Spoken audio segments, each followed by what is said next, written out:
What is up, all my hope healers and hope dealers? Welcome to my YouTube channel, My PhD, My Prison History Diploma. I did 10 years and 8 months, and I've been out for 17 years now. Yes, freedom is our birthright. So somebody yesterday asked me to do a YouTube video via comment on what it looked like to get strip searched for the first time going to prison. I thought that was an amazing idea. So I'm definitely doing a video about the strip search, but I'm gonna add in also what it looked like the first day that I arrived to prison. But first, I do want to show you guys, I have a lot of women that watch my YouTube videos, and I know a lot of us travel, and a lot of us travel solo. I wanted to tell y'all, not only is self-defense something that I have taken action on and taken, which I strongly recommend, but I also travel with this thing called the portable door lock. Okay, so let's say like a maintenance person, or I did see a YouTube video where a front desk guy got paid like $200 and he gave this random dude a key to a single woman's room. This is where this comes in. It's a portable add-a-lock for a door. This goes into your door and then you lock it and boom, it's impossible or close to impossible. I'm sure, I mean, if you put a bomb on it or whatever, but it's impossible to get in with this add-a-lock. It's a portable door lock. I take this everywhere when I go to hotels. I just don't trust everybody that has a key. This is your greatest way to keep yourself safe, as well as self-defense. So just putting that out there. This is a great thing. You can get it on Amazon. It's a really, really good buy, y'all, and it's not like overly expensive. Our life is worth way more than this right here. So with that being said, let me get into what my first day in prison looked like. And this was, y'all, this was back in like 95. So, you know, I'm sure things have changed. The buildings haven't changed, but I can guarantee that the rules have changed. Just things get stricter as time goes on. So the day that I was going to prison, number one, they wake you up from jail at like 2, 3 in the morning. You don't know that. I didn't know the time in the jail that I was in, so I don't know what time, but it was definitely early morning. Obviously the phones weren't on. Your bunk mates weren't getting up because they were knocked out on their psychotropic medication, and nobody gave a shit. It's jail, like whatever. Nobody says goodbye to each other, and you know, when you know, they tell you to pack your shit, the jail guards. You put it all in a pillowcase, and that's your belongings. No matter how much time you have in prison, that is what you put in that pillowcase, is what you can take to prison. And you get put on a van. And for me, I had ankle bracelets, y'all can't see, belly chain, and a black box. So, I mean, I was like this, belly chained the whole way. So, you know, that's what it looked like. And I was in St. Augustine, Florida, and the Lowell Correctional Institution was in a place called Okeechobee. So I can't remember how long the drive was, but it was excruciatingly long for somebody who had ankle bracelets on and belly chained up, and I drank water before we got on the van like a ding dong. And so if you have to use the restroom, well, you know, SOL, if there's no rest stops. So we get on the van, we're traveling through. Oh, also the men are on the van with you. And actually I did get to go to the men's prison when they were taking the men off the van, because they took the men off first, because I was the only woman, by the way, going to prison that day.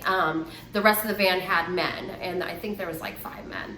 And they were cool. You know, we all chit-chatted on the van. Obviously we couldn't sit. I sat on a seat in front of them, and then they were all in the seats behind me. You know, I knew it was going to be my last interaction with, you know, men that weren't cops.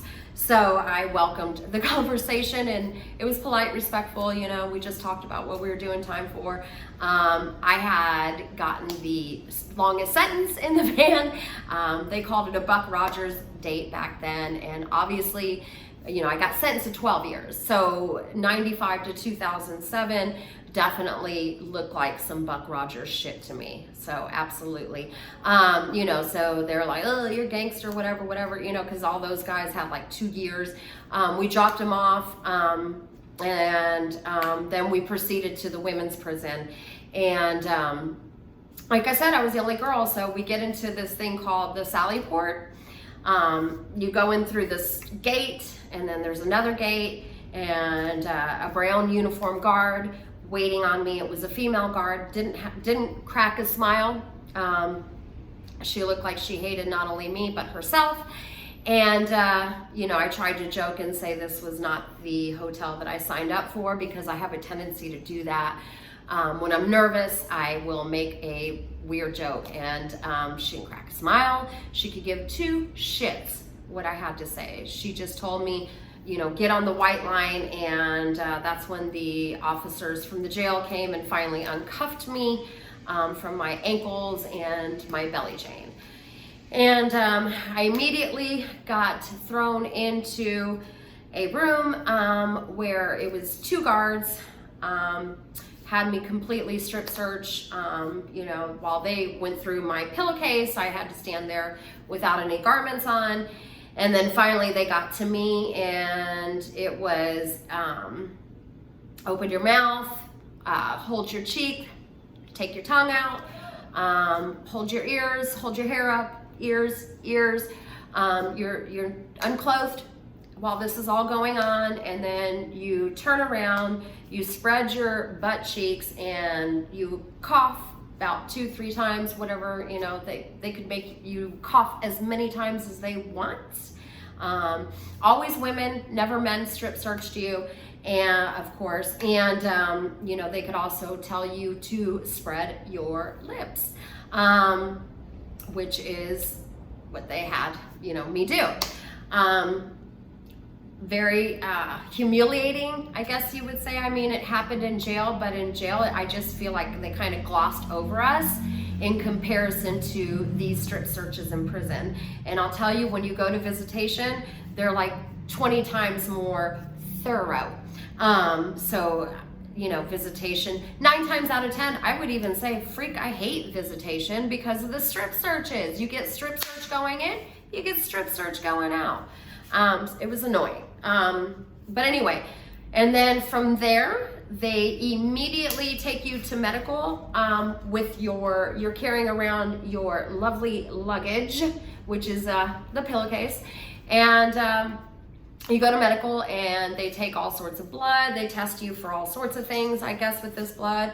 This is where a lot of people, a lot of women, learned that they had some sort of like STD or HIV or something like that. It was crazy how many people did not take care of their health before incarceration and had no idea that they were having an ailment. And then you go to the dentist, they look at your teeth, I take x-rays, and all this, by the way, this is on their time.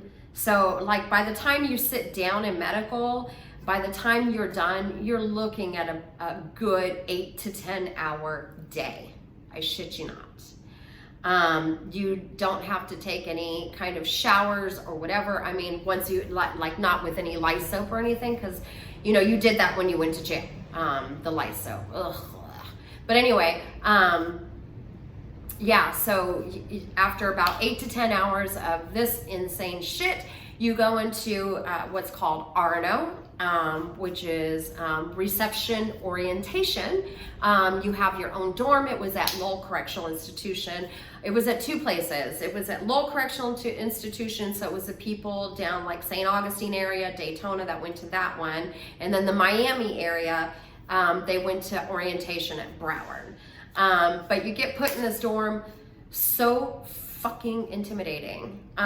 Excuse my language. It's so intimidating because you walk into this dorm and you're walking into a place that has about 200 on each side. Lowell is a huge prison, by the way, huge. And you've got, you know, the 200 and then you have your bathroom with your toilet wall to here. So you got to get used to basically being very exposed. They did have individual showers with a shower curtain, but it was like you had 3 to 5 minutes to shower. I mean, it was everything in RNO is rush, right? You don't really learn the rules by the officers. You learn them by watching, because one thing that you will learn in RNO is the rules change every day. What one rule meant for one officer didn't mean that for another officer. It's just constant change. You learn in the dorm that, you know, the inmates make the rules in the dorms, and that's where you learn those rules. But you really learn them to a T once you get out of orientation. I feel like people are kind of on their best behavior in RNO because they can stop you from going to canteen. We went to canteen, by the way, in RNO, and RNO is about a week or two. You go see classification. They ask you about your skills. You take those kind of like skills tests. Let's see, they give you your job. They tell you what prison oh no, they don't tell you what prison you're going to go to. It's actually a surprise.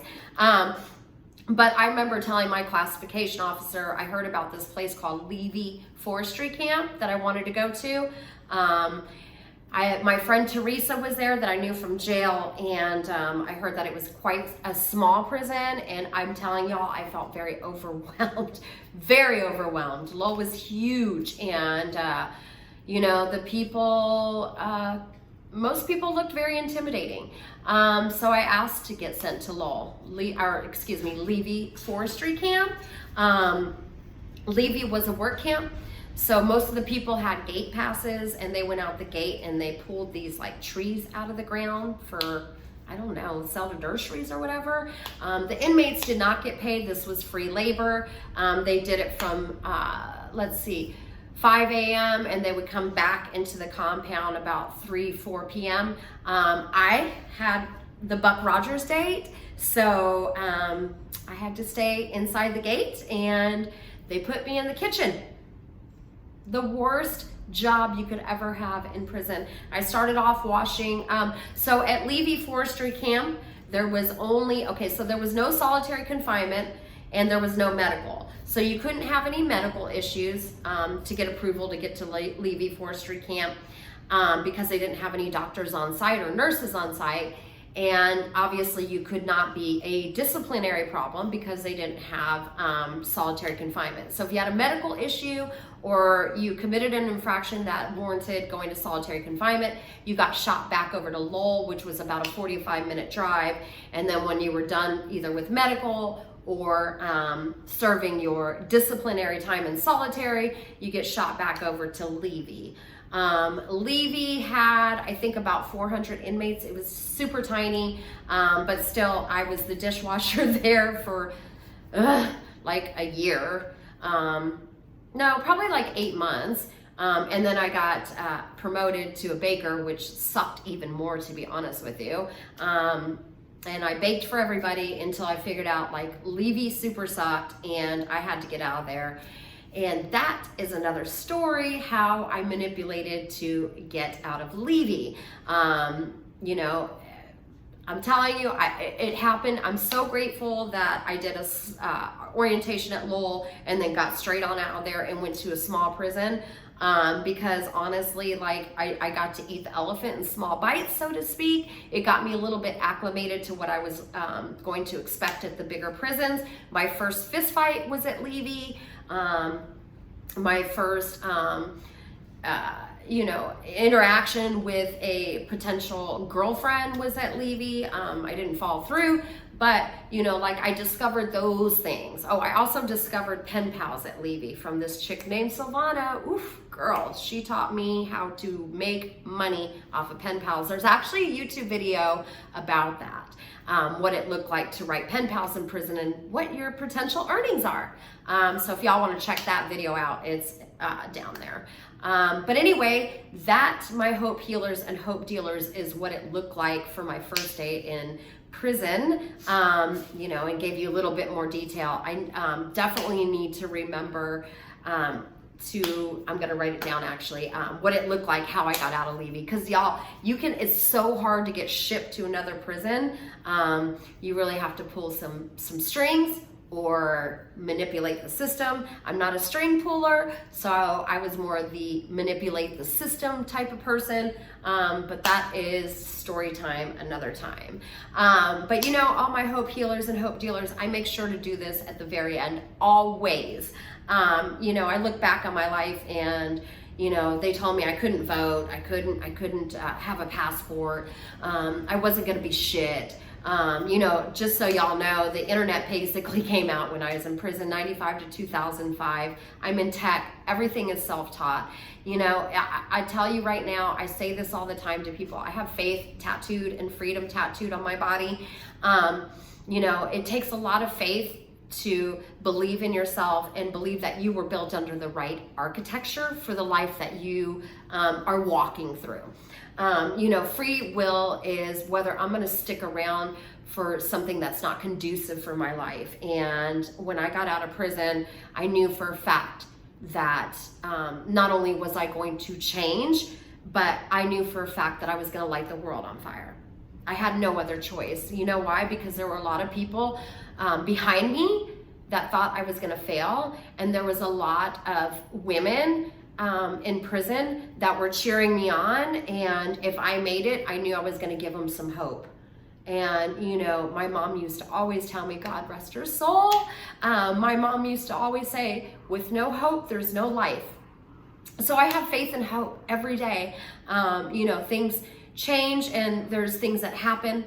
It's not a matter of if, it's a matter of when things kind of shake up your world. And for me personally, like I look at it like a hurdle, and each hurdle I jump, my legs get stronger. I am built under the right architecture for the life that I'm given. Okay, because you know, there's a higher self, something bigger than me. I don't care if you call it higher power, I don't care if you call it God, I don't care if you call it universe, but there's something beautiful and amazing that's guiding not only me, but you guys too. It's just a matter of tapping in, and it's a matter of believing. I was built under the right architecture for this life. I didn't have choices when I was a kid, the hand that I was dealt, but the hand that I was dealt is the hand that I was meant to have. Just like going to prison, that was mine to have. And you know, I firmly believe that I was meant to go to prison so I can teach people we are not our past. We can come up. Our mess turns into a message. Or as some people like to say, the test turns into a testimony. It doesn't matter how you look at it, but when things look bleak and it's tough and I'm having to jump these hurdles, I just think about how strong my legs are getting, or like that bow and arrow that's getting pulled back with so much tension. But then when you let it go, it shoots light years ahead.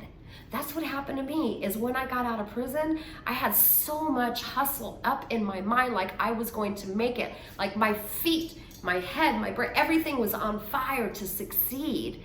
And I'm telling y'all, that fire is what shot me light years ahead.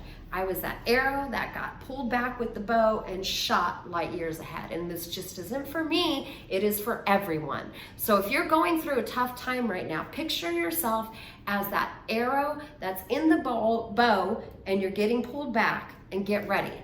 Because guess what? You can shoot light years ahead. Look at the bigger picture. Look at what you're going through and remind yourself, you can do it. We can do anything, y'all. Come on. We can do anything. Freedom is our birthright, dude. Pull it together and just know every day is a new day to make a new decision to get better. All right, Hope Healers, Hope Dealers, love y'all. Have a great day. Bye.